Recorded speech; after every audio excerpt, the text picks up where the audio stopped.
Tata sons के पूर्व chairman उद्योगपति रतन टाटा को ब्रीच कैंडी अस्पताल में भर्ती कराया गया है। रतन टाटा का ब्लड प्रेशर डाउन हो गया था।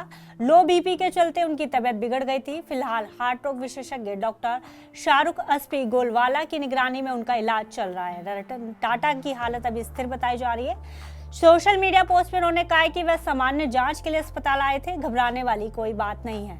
उन्होंने साथ ही लिखा है कि मेरे अस्पताल जाने को लेकर काफी अफवाहें बाजार में गर्म थी, लेकिन मैं बताना चाहता हूं कि मैं अपनी मेडिकल कंडीशन और उनकी वजह से रेगुलर मेडिकल चेकअप के लिए अस्पताल गया था।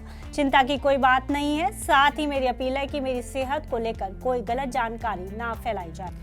रतन टाटा को लो बीपी के बाद अस्पताल लाया गया था। ऐसे में जानना जरूरी है कि लो बीपी क्यों होता है और बढ़ती उम्र में इसका रिस्क ज्यादा क्यों हो जाता है।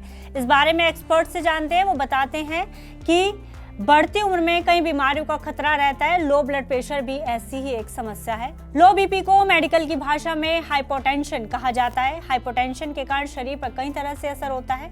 वैसे ये परेशानी कम उम्र में ही होती है, लेकिन बुजुर्गों को इसका रिस्क अधिक होता है। ब्लड प्रेशर अगर 90 से 60 mmHg से कम हो जाता है तो इसको लो बीपी की समस्या कहते हैं।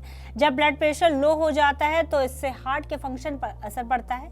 हार्ट सही तरीके से खून को पंप नहीं कर पाता। इससे शरीर के अंगों में ब्लड सप्लाई ठीक तरीके से नहीं हो पाती है।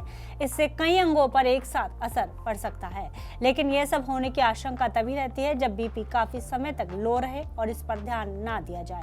साथ ही डॉक्टर कहते हैं कि ब्लड प्रेशर कम होने के कई कारण होते हैं। बढ़ती उम्र में एक आम समस्या है। कुछ मामलों में शरीर में पानी की कमी, थायराइड की बीमारी और किसी प्रकार का मानसिक तनाव भी लो बीपी की शिकायत बन सकता है। कुछ लोगों में बिना किसी लक्षण के भी बीपी अचानक गिर जाता है। इस स्थिति में व्यक्ति को चक्कर आने लगते हैं और वह बेहोश होकर गिर सकता है। लो ब्लड प्रेशर ऐसी समस्या है जो तुरंत खत्म नहीं होती। इसको केवल कंट्रोल किया जा सकता है। फिलहाल इस खबर में इतना ही। आप अन्य खबरों के लिए देखते रहिए GV9 भारतवर्ष।